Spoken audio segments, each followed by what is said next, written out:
लेकिन ऐसे लोगों को राजू दास नाम नहीं रखना चाहिए था। इनको तो बिच्छू दास नाम रखना चाहिए था। अगर साधु सतोगुण को छोड़ करके तमोगुण रजोगुण में जाता है तो वो साधु नहीं है। निवेदन है कि अपने घमंड का त्याग करो और घमंड का त्याग करके जगत के समस्त इंसान से माफ़ी मांग लो। उसी में तुम्हारा गढ़ी हनुमान जी का पवित्र स्थान है, वहाँ पर तुम रहते हो, हनुमान जी की पूजा करते हो, हनुमान जी के तपस्वी हो और किसी को गाली दो, ये अच्छी बात नहीं है। राम मंदिर के आसपास या अयोध्या मुर्गा बकरा ये सब कटना बिकना बंद हुआ है कि चल रहा है? अब ये गाली दे के बदनाम कर रहे हैं, जहाँ भी संत जाएंगे लात घूसा खाएंगे। पुलिस कहते हैं कि फला आदमी बहुत गंदा है, 3 उंगलियां अपनी तरफ जाती हैं कि अपने आप को 3 गुना गंदा हो देख लो। किसी गाली देने का अधिकार किसी साधु सन्यासी को नहीं। अभी मैं हूँ जनपद जौनपुर में। अयोध्या की गूंज अब तमाम उन जिलों में भी पहुंच रही है, उन जिलों में भी गूंज रही है। जिस तरह से हनुमानगढ़ी के संत राजू दास ने एक निषाद समाज के व्यक्ति को टारगेट करके गालियों की बौछार लगा दी, कहीं न कहीं अब देखा जाए तो निषाद समाज में उबाल सा आ गया है। जनपद जौनपुर में कचहरियों में भी लोग धरना प्रदर्शन कर रहे हैं। तमाम महिलाएं हैं जो सोशल मीडिया पे अपने पोस्टों से राजू दास को ऐसे ऐसे शब्दों का इस्तेमाल कर रही हैं जो काफी सोचने लायक है। ऐसे में हमारे फ्रेम में एक संत हैं, ये भी एक मंदिर पे रहते हैं, देवी जी का मंदिर है और उस पर पूजा अर्चना करते हैं। क्या एक संत को इस तरह से माँ बहन की गाली देना उचित है?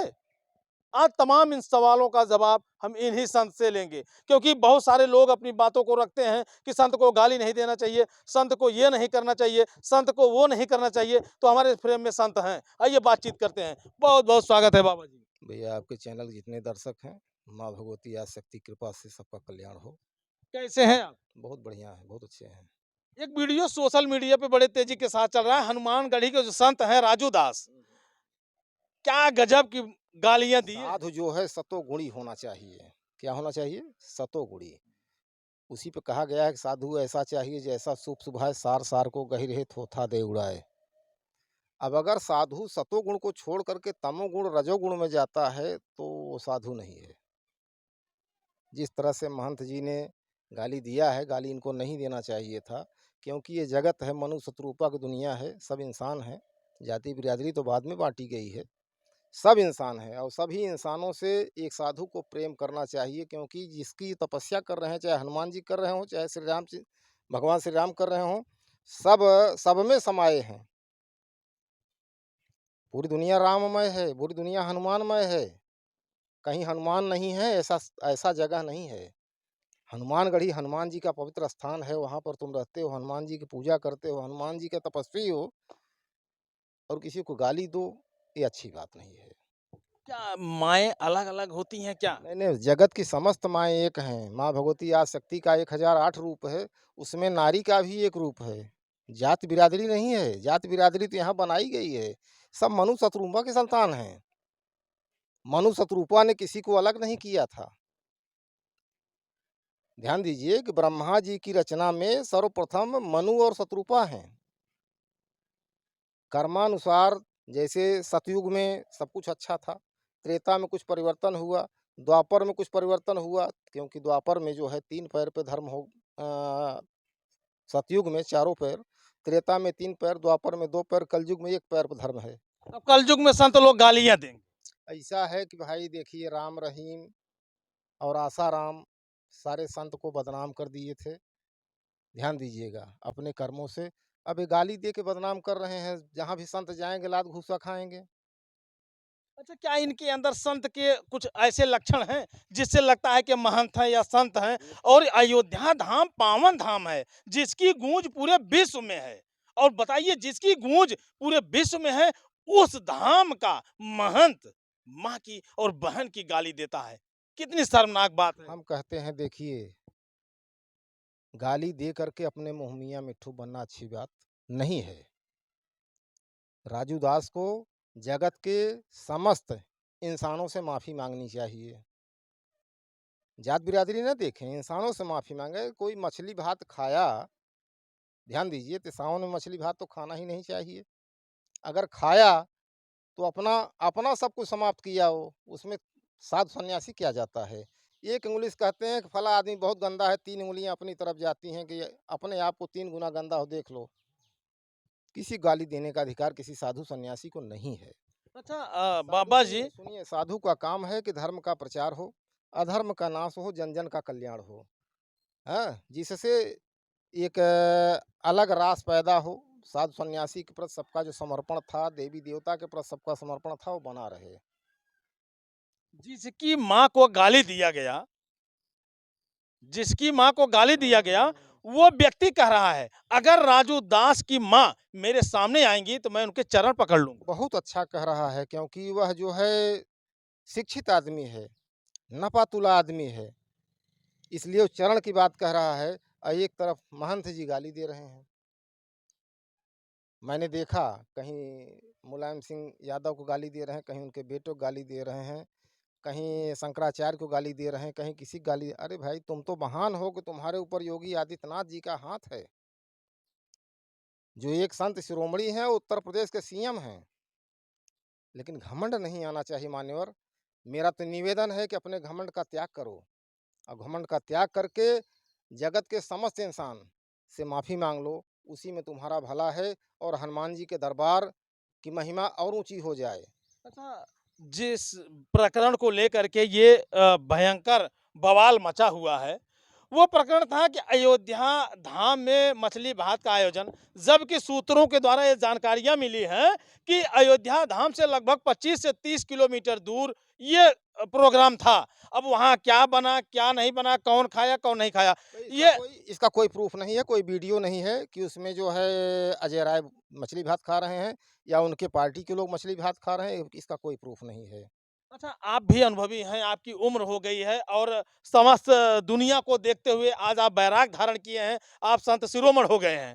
तो जैसे मछली को लेकर के उबाल मचा है, क्या राम मंदिर के आसपास या अयोध्या मुर्गा, बकरा ये सब कटना बिकना बंद हुआ है, चल रहा है?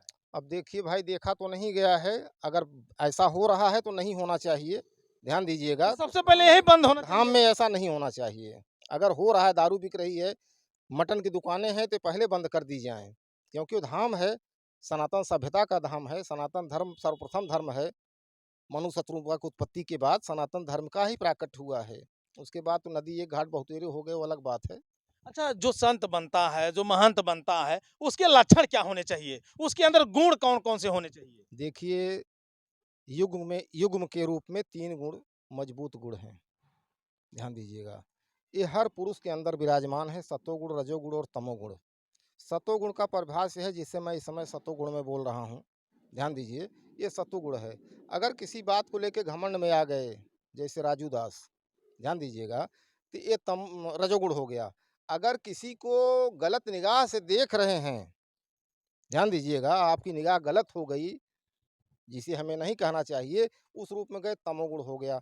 तो सतोगुण सर्वप्रधान गुण है, साधु को सर्वप्रधान गुण में रहना चाहिए। ध्यान दीजिएगा। क्या उनके अंदर लगता है कि साधु के ऐसे गुण विद्यमान हैं, उनकी आवाज़ से, उनकी बात से, उनके बिहेवियर से? उनकी बिहेवियर, उनकी बात से तो 1% नहीं लगता कि साधु हैं। ध्यान दीजिएगा। हमको तो लगता है किसी तरह गद्दी कब्जा किए हैं। विरासत में मिली हो?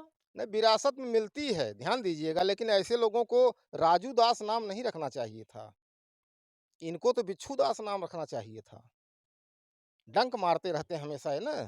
अभी सोशल मीडिया पे उनकी एक वीडियो और तेजी के साथ वायरल हो रही है। अभी जो हुआ तो हुआ, जो अब हो रहा है उसको देखिए। मैं आपको दिखा रहा हूँ कि कुछ लोगों ने सोशल मीडिया पे कहा कि ये छक्का है, ये ऐसा है, ये वैसा है, तमाम शब्दों से नवाजा। आदमी को मतलब अपनी भावनाओं को जो है जागृत करने के लिए उसकी भावनाओं को ठोस लगी, तो उसके एवज में उसने बोला।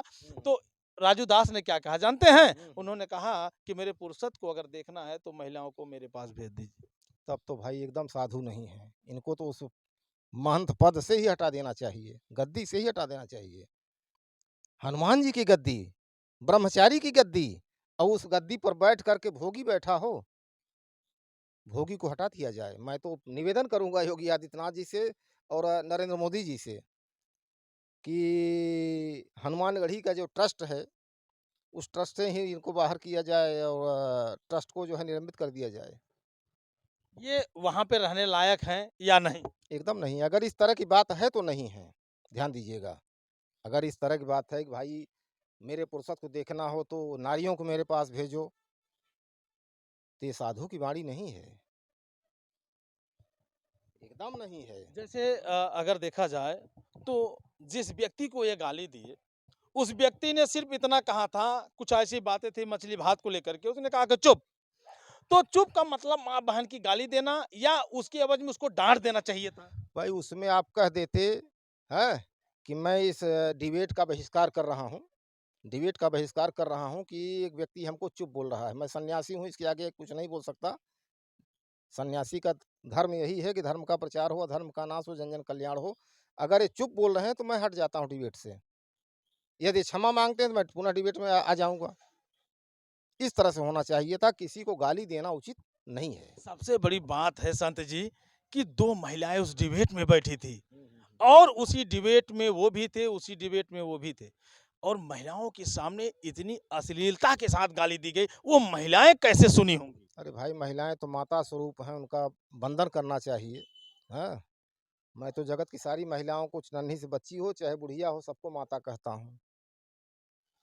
बहुत गलत काम किए हैं और अभी देखिए क्या होता है, ऊपर वाला देख रहा है। सारे संतों पे एक आक्षेप लग गया कि संत महात्मा इसी तरह होते ही। नहीं, नहीं, नहीं, गलत बात है, कोई संत ऐसा नहीं है। आप तो हमारे यहाँ आए गए हैं, देखे हैं, ऐसी कोई बात मैं आपको नहीं कह रहा हूँ। नहीं, हमें आप नहीं कह रहे हैं लेकिन वो कलंकित करवा रहे हैं, कलंकित करवा रहे हैं। सभी साधु के प्रति वही भावना सबकी पैदा होगी। हाँ, अब आप समझ लीजिए कि जैसे लोग कहते थे कि तमाम गांव के लोग, कस्बे के लोग, जिले के लोग अभी ये बातें रख रहे थे। तो हमारा ये प्रयास रहा कि मैं सोचा कि किसी साधु संत महात्मा को अपने कैमरे में कैद करूं और उनसे ये जानूं आखिर महंत के अंदर वो कौन-कौन से गुण होने चाहिए जिससे वो महंत कहलाएं।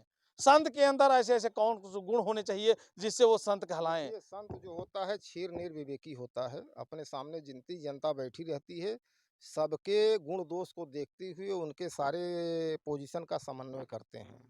चाहे वो कायिक हो, चाहे वाचिक हो, आर्थिक हो, मानसिक हो, सामाजिक हो, आध्यात्मिक हो, वाणिज्यिक हो, शैक्षिक हो, कोर्ट कचहरी का मामला हो, राजनीतिक हो, सबका वो पटाक्षेप करते हैं और सबको उचित सलाह देते हैं। तो बहुत-बहुत धन्यवाद आपका। तो दोस्तों आपने देखा कि एक संत की वाणी और एक संत की बातें किस तरह से निकलती हैं और किस तरह की होती हैं। अब बाबा जी की बातों को सुन कर के आपको कैसा लगता है? कमेंट करके आप ज़रूर बताइएगा और जिस तरह से राजू दास ने किया, अब आपको कैसा लगा? वो भी कमेंट करके बताइएगा। फिर मिलते हैं नेक्स्ट वीडियो, नेक्स्ट खबर में। जय हिंद।